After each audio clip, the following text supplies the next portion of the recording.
За сайн байцгаана уу. За бид нар бас ямар ч байсан нэг парламентын засагтай улс орон бас болж л байна л да. Бас энэ ордон дотроо энэ танхим дотроо бид нар асуудлаа шийдээд төсөө хэлэлцэж ярилцаад ингэ явж байна. Энэ их сайн зүйтэй байна. За манай пүрвдор дарагч гэсэн ганц нэг төрийн албаа агч нар сонин зан гаргасаас биш энэ улсын хурлыг бол их сайн удирдах байна.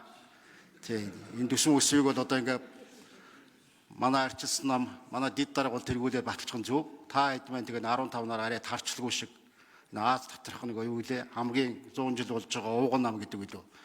Тэгээ дүн нуруутай гарчаарай гэж одоо бас энэ парламент ч нэлээд хэдэн жил суусан үний үед хэлчихье. За улс орноо бити нураачаарай, намаа бити тараачаарай гэдгийг хэлье. За энэ юу байна? За оюун эрдэнэ гишүүн маань маш хурдтай их сайн ажилласан. За 33 гишүүнээр гар үсэг зурглаад энэ хил ам болоод байгаа энэ нүүрсний асуудлыг бас нэг ард түмний мэдэх хэрхий хангая гэдэг ингэ явж байгаа нэг зөв зүйтэй. Гэхдээ тэр эдийн засгийн байнгын орон дээр бол бас нэг их санал зөрөлдөж байгаа харагдана лээ. За аптек гэрээ нөгөө ухаан утаг хоёр нэг дор ингээд үзий хараа гэсэн юм байгаа мэлээ. Тэр аптек гэрээ нь бол одоо бас нэг ихэнх нь бол оюун эрдэнэ гишүүнийг ерөнхий сайд байх үеийн нэлээд хэдэн гэрээ байгаа юм байна гэж ойлгосон. Тэгэхээр өөрийгөө шалгах нь бол бас ашиг сонирхлын зөрчил байна уу яана уу. Тэр зүйлээ яриад за ганцхан ухаан утгаа ярих гэдэг дээр та нар явж байгаа юм байна гэж ойлголоо. Тэрийгээ та нар одоо нэг мөр болгочихоо. Тэгээ Баярмаа гишүүн битээрээс одоо санаачлаад 40 гаруй гишүүн гар хөлийн хэсэг зурцсан бас тийм төр хороо байгуулах бас л нүүрстэй холбоотой л доо. Гэхдээ харбийн нэгэртэй холбоотой юм. Эний ач холбогдол нь юу гэхээр харбийн нэгэрээ бол бид нар жилийн өмнө байгуулсан гэрээ. Тэгээ өөрөө одоо байгуулсан ерөнхий сайд нь ч гэсэн хэлж байгаа шүү дээ. Зас залруулах зүйл байвал зас залруулчраа энэ тэрэг. Тэр ухаан удаг аптек гэрээ бол хаашаа цухтаад алгуулчихгүй. Байж л байгаа юм байж л байна. Харбины гэрээг бол бид нар бас тэр гурыг зогцоорно гэж байгаа шүү дээ. Монголын ард түмэнд одоо багч гэсэн зөв зүйтэй юм хийсэн бол зөв зүйтэй гэдгийг харуулад бас алдаа дутагдлын үед тэрийг баг дээр нь засаад ингэчих боломж байгаамаа. Тэгэхээр одоо нэг л удаагийн чуулганаар хоёр удаагийн ийм төр хороо байгуулах ийм хуулийн зохицуулалттай. Тэгэхээр энэ та хэдийн маань хойшилчвал энэ харбины гэрээ одоо очир дугаараар ороод ирэх юм. Тэр нь ч зөв зүйтэй байх. Ихэнх улсын хурлын гишүүд тэгж бодож байгаа юм байна гэж бас би ойлгоод байгаа.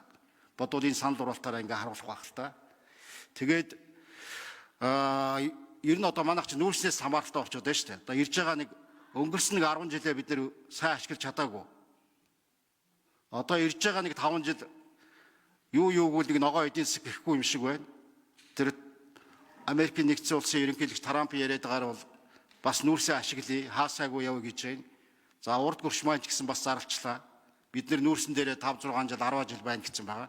Энэ хугацаанд хэдүүлээ амжаад энэ одоо тэр төмөр замаа гаргаж байгаа удаан хугацааны нүүрсээ үн цүнээ энэ төр бид нар яриад бас нэг юм байна гэдгийг ард түмэндээ ойлгуулад зас залруулах юм байвал зас залруулад ингэ явчихъя гэсэн ийм санаачлага байгаамаа.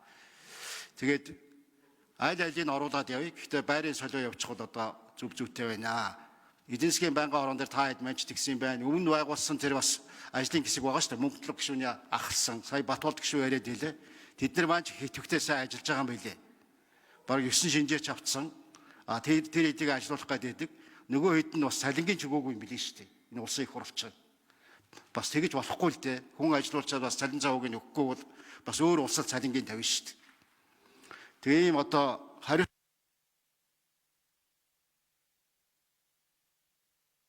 таарах. За, оюурдын гишүүн хариулъя. Тэрнээс өмнө юм зарлаадах юм.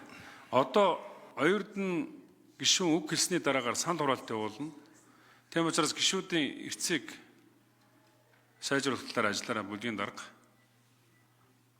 Хоёр бүлгийн дарга за. За ухаан утгатай холбоотой асуудлаас ингээд бид нар тойрсоор л ирсэн байлээ л дээ. Би алтан гэрэл гишүүнтэй санал нэг байна. Сая эдийн засгийн байнгын орооны хурал хэдэн ч удаа хойшлоо. Миний мэдгээр л 4 удаа хойшлсон. За тэр нөгөө харбинтай гашуун сувад ганц мод хил холбоотой асуудлыг Саяхан л бид нар их хурлаараа баталсан. Тэрийг тэгээд шалгахад нэг их оройтод авахгүй бах уу, хамтарсан засгийн газрын үед баталсан. Энэ дээр би бүтэн нээлттэй байна. Харин одоо энэ ухаан утгатай холбоотой нэгэнтээ ингээд бас ном материалууд гарцсан ийм зүйл дээрээ одоо ингээд ажиллаад явах нь бол зүйтэй баха. Би бас одоо их хурлын эрхэм гишүүдэд уриалж байна. Засгийн газар ч гэсэн одоо нүүрстэй холбоотой асуудлыг ингээ гаргаж тавиа явж байгаа. Зөв. Гэхдээ ухаан утгыг оруулахгүйгээр нүүрс яриад бол нэмэргүй шүү дээ. Бодийн автокийг ярихгүйгээр бусад гэрээг ил болгоод нэмэргүй шүү дээ. Хамгийн томоос нь эхлэх хэрэгтэй үстэй. Тэгэхгүй тэгээд ингээд нэг юм нөгөө гөлөг төрүүлж байгаа юм шиг тэгээд нэг учиргүй нэг баах юм яриад тэр нь үнэ удлаа мэддэхгүй баах юм болол тэгээ бүх гарын үсгүүдээ гаргаад хэний үед яасан байна тэгээ яриа явах нь л зөвөө.